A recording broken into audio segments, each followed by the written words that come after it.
Welcome back to Take Two, presented by LeftRightPolitics.com, a discussion of the times and current events. I'm your host, Richard Nelson, and I'm joined as always by Adam Matlack and Mike Pomerantz. We're going to get into the mud a little bit for this one. My question today is simple. At this point, is Trump running against himself? I watched, I have to admit, I did not watch the whole thing, but I watched some of Biden at Dunmore, Pennsylvania, which is near Scranton, which is near, I guess, where he's originally from. Working class, steel, railroad, part of northeastern Pennsylvania, and it did nothing for me. And yet, when I wake up this morning, I look at all the websites, including Fox, including Red State, including the Drudge Report, and including MSNBC and Talking Points Memo and the Huffington Post. It's universal that at this moment, Trump is having a terrible time. And as much as I was not super inspired by Biden's speech yesterday, and I really want to be, like, I'm ready. My body is ready for Joe Biden, but he's not moving so much. So the question is, like, is that going to be enough? And if you look at the polls today, and we've talked about how polls can be a little problematic, but if you look at the polls today, yeah, that's going to be enough. And the reason is that Trump he's making so many mistakes. It's a meltdown. It's somebody called it decompensation. And if you think about it, if he turned into a hero on COVID-19, I mean, this is a national calamity that is no one's fault. It's his fault now, apparently, because he sat too long. But it's really not his fault that it happened. Believe it or not, like, it's not his fault that the virus is in the United States. And yet, like, he can't capitalize on that. He can't be like, come on, everybody, we're all in this together. He just continues to see it as something that's, in his way. We talked earlier about how school kids might not be able to asymptomatically carry the virus with the same danger and risk that adults have. If that's true and schools can get going, then all of a sudden people can do a lot more work. The economy perks up. If Trump embraces a more unifying theme, I mean, it's crazy when you look at these polls, but the thing is sitting right there for him. And I have said this before, and I'll say it again. And I know it's a stupid hypothetical, but as much as I can't stand the guy, and I teach my kid every day, do not lie. Do not tell lies. Tell the truth. It's like the most fundamental freaking thing. And he's incapable of doing that. He lies for pleasure. He lies when he doesn't have to. He lies instinctively. He lies because he enjoys it. But if he could wave a magic wand and make all this coronavirus disappear, I know it's stupid, but I would take him.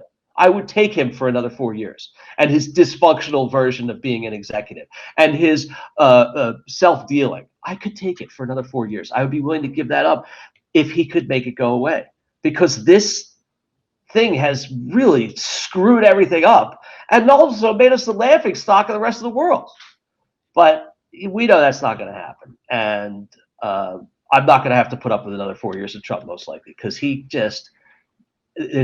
every time he gets a chance to do something, to capitalize, to improve his position, he finds a way to sabotage it, and it's amazing. At this point, it's certainly Trump versus Trump, and there's two reasons behind that. The first is simple. Biden is a non-factor. He's taken himself out of the race by way of necessity, in my opinion. He is so unimpressive as a person, and I mean, why, put your, if you don't have a show pony, you don't, go to the show. You just stay home, and that's exactly what he's doing.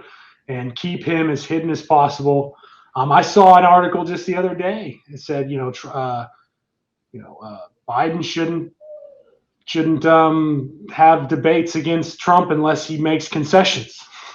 And it's just like, oh, okay, well, I think he would get destroyed on that if he refused to have debates, essentially, unless he did X, Y, and Z. But it's not the worst idea, because it's probably one of Trump's Hail Mary chances to show people, it is this pick me or him, and him or I. And the other thing is that Trump he is a case study beyond case study. I mean, the guy is special in all the wrong ways. And it's interesting as political observing goes on, there's just zero doubt that it truly is up to him. I was talking the other day, if he were to blanket, let go of all or exonerate marijuana nonviolent users, it would instantly change a bunch of people's perspective of him, and he might even pick up significant blocks of votes for it. There's no way Biden does that. I mean, they might talk about it, but they never actually do it. I'm not sure. I don't think Trump will do that either, but if he were to do it. So if the polls get worse, it might push him into a scenario that, might make him politically viable. At the same time, though, what you had to say about the fact that you would take the 4 years of Trump, I have a tremendous amount of respect for that, because people often look past. I just know endless amounts of people who would not agree with that, who would not take that deal, and that makes me sad, because that would be a really good deal, and I'd take that deal too. And even if it was somebody who I actually wanted to be president, even if it was even if it was somebody who I thought was going to be a great president, I would still probably take that deal. But here we are, and it's 2020, and it truly is up to turnout and up to, I mean, that's the biggest factor, the voting side of it, obviously. But can Trump get control of himself and listen to anyone who's smart enough to tell him to calm down, be a politician for the next 3 months? Yeah, and there's a way to do it. I mean, I could even picture him. He says, "Oh, come on, guys, come on. You really, come on. You really. What do I got? I got to wear a mask. I'll wear a mask. Everybody, wear your mask. Look at me. See, I got my mask on. Wear a mask. He could do it. He could make it kind of his whole Shecky Green tongue-in-cheek nonsense. He could do, and he could feign surprise, like, guys, I thought you guys had this. Look, come on, everybody, put on your masks. We're all wearing them. See. Okay, schools, let's wait on the schools. I mean, there's so many opportunities. He could even turn, and listen, without COVID-19, assume that he had, not that it would happen, but assume he had the same civil unrest, Black Lives Matter stuff. That wouldn't stop him from getting reelected. It all comes down to the virus. And if he could just get his head out of his ass. Now, granted, I don't want him to do that. I do want Biden to be president. So I'm not advocating this, but it's just all sitting there waiting for him. It's totally Trump versus Trump. And, when we talk about like these basic things that he could do to just, I hate to say it, but take advantage of the situation, he seems incapable. He just is not smart enough, and the people around him are too sycophantic. They're too stupid. They're too afraid of him. And, he's got only himself to blame for this. It's very interesting that someone who has made his whole brand about showing all this power, he's completely powerless by this situation. But if we know from years going back, he was always bad with the germs, and now it's a fitting way for him to go out. He is in a situation where it's his 2016 playbook worked in his mind. He's sitting there saying, I energized my base. I hammered the polls were lying. Everybody was wrong. I was right. I was told I was only going to get 10% of the vote when I entered on the Republican primary. I won that.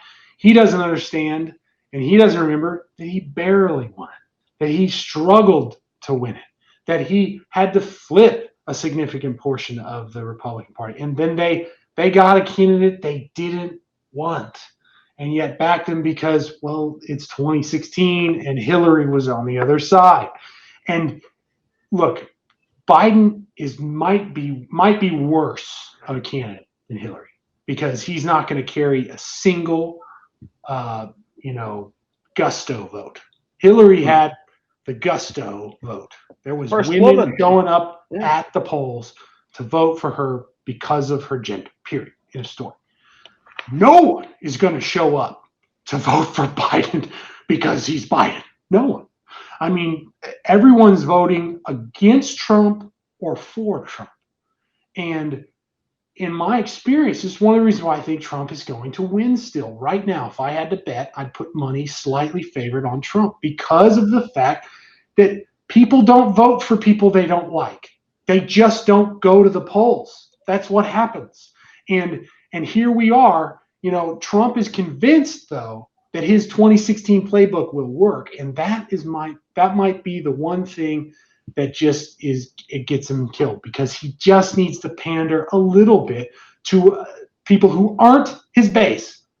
His base didn't elect him. It helped him get elected. It was the fact that he had the right numbers of independent voters and a lower turnout in the boxes that he needed to check. He was very close to losing in 2016, even though it looked like a landslide. He could have easily lost. And in his mind, I'm convinced that he doesn't understand that, and that he's just playing the 2016 playbook. And until it's done, he's going to go down with the ship with that playbook. And Corona, as you say, might be the one thing that kills him. I think it might be the one thing that bails him out, because if voter turnout truly is as low as I anticipate it to be,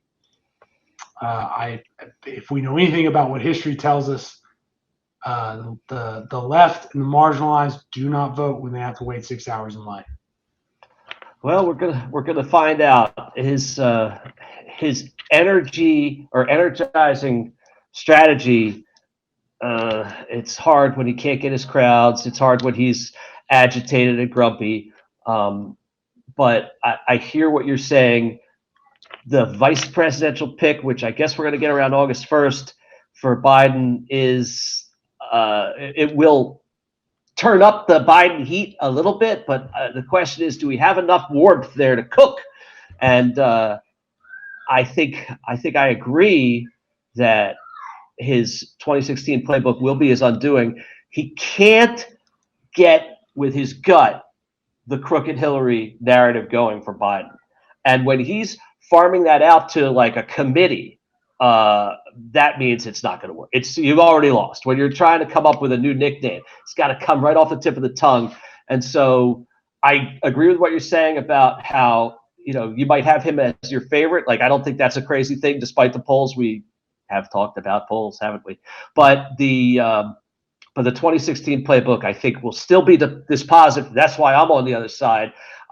He's struggling too much to get Biden. And Biden is doing a rope-a-dope. Now, if we go back to the original rope-a-dope, eventually, I don't think Ali ever really engaged. So he just tired his opponent out. So I don't think Biden has to come out and hit anybody. And his vice president will land his VP choice will land a couple of nice blows. Is that Susan Rice? It's feeling like Duckworth right now. Thank you, Tucker Carlson. She had a fantastic week. Tucker Carlson's had a great week too. People want him to be president in 2024, which boggles my mind when he's telling a double amputee who got a Purple Heart in service to this country that she hates America. But hey, Tucker, you go, baby. I think at this point, Duckworth's stock is highest. People are a little tired of Kamala, although she had a nice event last night. Look for Duckworth. My money's on Rice. Okay. All right. That's all the time we have. Thank you both for your time today. If you enjoyed our discussion, be sure to like and subscribe below, and we'd love to hear from you in the comments section. Thanks again, and we hope you join us for the next edition of Take Two, presented by LeftRightPolitics.com.